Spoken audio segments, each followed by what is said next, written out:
Back on Animal House Radio. You know what time it is, Richmond? You know what time it is, buddy? It's that time where I give you a little bit of law and order. Yeah. The fade effect was amazing. He's a creative genius. He is. Richmond is like, he's crazy. Don't get him mad. You won't like him when he's mad. Law and order. In Virginia, chickens must lay eggs before 8 a.m. and must be done before 4 p.m. It's kind of like my schedule. Okay. Now, once again, every week I do something worse, nothing to do with animals, but it's just it's fun to say. In San Francisco, there is an ordinance which bans the picking up and throwing of used. Oh, I can't even read. Confetti. Used confetti. I thought it was just so they else. can't pick up used confetti. No. After a wedding. Or That's throw interesting. it. Or throw it. Okay. That's kind of neat. I don't buy that. I don't buy. What else do we got? We did that one last week, and I messed up with that one. Here we go. In North Carolina, it is illegal and against the law for a rabbit to race down the street. So what happens if a rabbit gets loose in this racing? Well, down the here's street? what I think. What about the rabbit and the what is it? The turtle and the rabbit? Okay. You know, that whole story. Can you not read the book? Okay. With the tortoise, it's a tortoise and the rabbit? Yeah. Yeah. You can't read the book in North Carolina. There you go. People down there. Fascinating. They know what they're doing in South Carolina, though. In Texas, it is still a hanging offense to steal cattle. Well, cattle's important in Texas, so I guess they really... Y'all don't touch my cattle. I thought in India it was Well, the sacred cattle, cow. it's sacred. It's a religious thing. Obviously sacred in Texas. In Texas, Wow. it's a steak. So it's a hanging offense. Yeah, and last but not least, the law states that more than 3,000 sheep cannot be herded down Hollywood Boulevard at any one time. So make sure you have 2,099 sheep, herd them down, and you're okay. No fines. By the way, folks, for those of you who didn't realize, being the mathematical genius that he is, the 3 law and orders turned into 6. Or was it 5? It wasn't 3, that's for Listen, sure. I doubled them up. Okay, That's all I can say. Very good. I doubled them up. Thank you so much. I'm quite excited because it's me that gets to do the pet peeve this year. You know what? This week. Is it Usually not? we have a special. The pet peeve is a very energetic thing that we do every single week, and you were there today when we fixed up the music, so we have Dr. Mike's pet peeve of the week. You've got to be kidding me.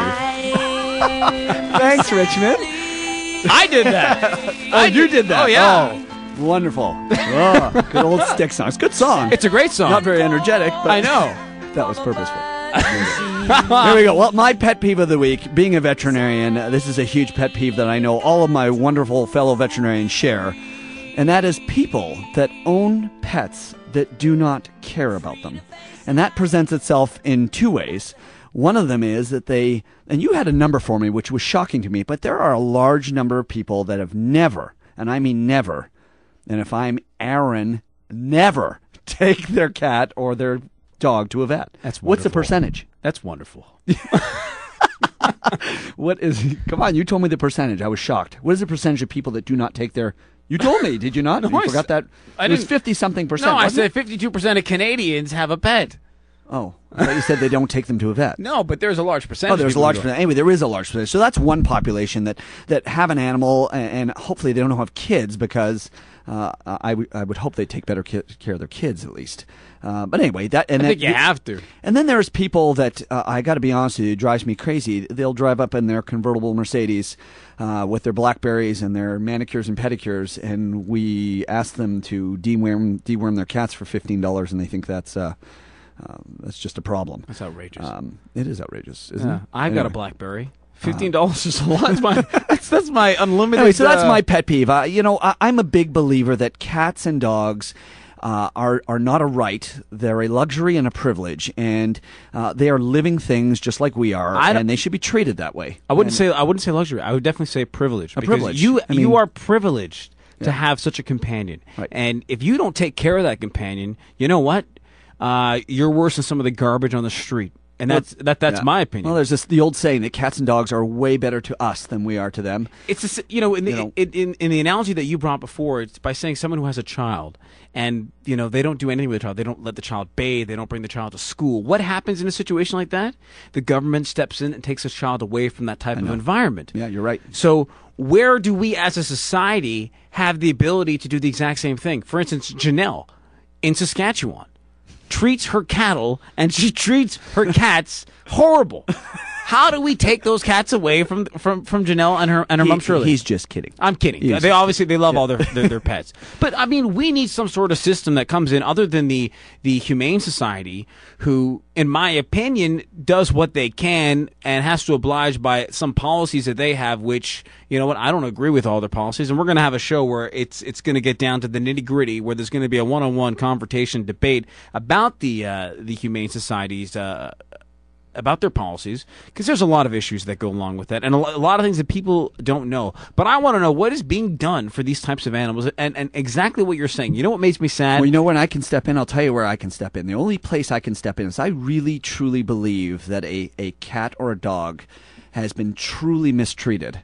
Then I can call the SPCA on them.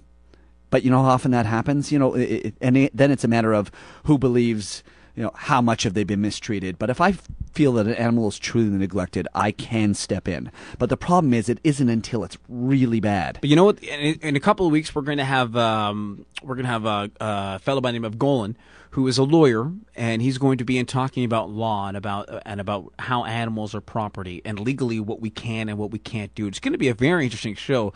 I'm looking forward to that because it's going to be what can you do? You're going to call the SPCA, you're going to call those enforcement officers, but what can they do? Right. Other than taking the cat away, what are they doing? What are they going to do to stop the treatment from that person going to a pet store buying another cat? That person doing the same thing. Yeah. I'm pleading with people out there that really. If you can afford the stuff, people, Aaron's going to get involved in this pet peeve right now because it's getting me angry. If you can afford a car, if you can afford to pay your cell bill, if you can afford to pay that escort that you hang out with once a month, you can afford to take care of your cat, dog, horse, mule, caterpillar, rabbit, turtle, fish. It doesn't matter. You have a responsibility once you enter in. It's like getting married. And it's not even the affording. If you don't feel that you want it, that you see them as living, feeling things, then a lot of people get them as status symbols, and that really bothers me. Just don't do that. I mean, there are other things that you can have that aren't alive that you don't have to. Yeah.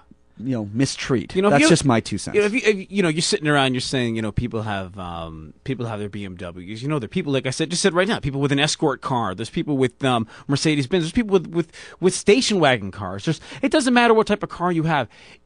Whatever it is that you have, even if you take a bus, the fact that I love people who go on the bus for an hour and a half with a cat or a dog, all the way to a vet that they trust, and they pay the money that they have to pay.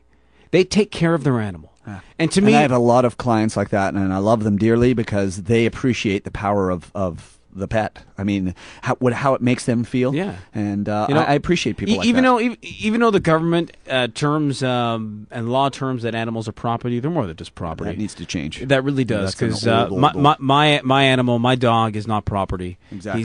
He's someone that brings the best out of me. So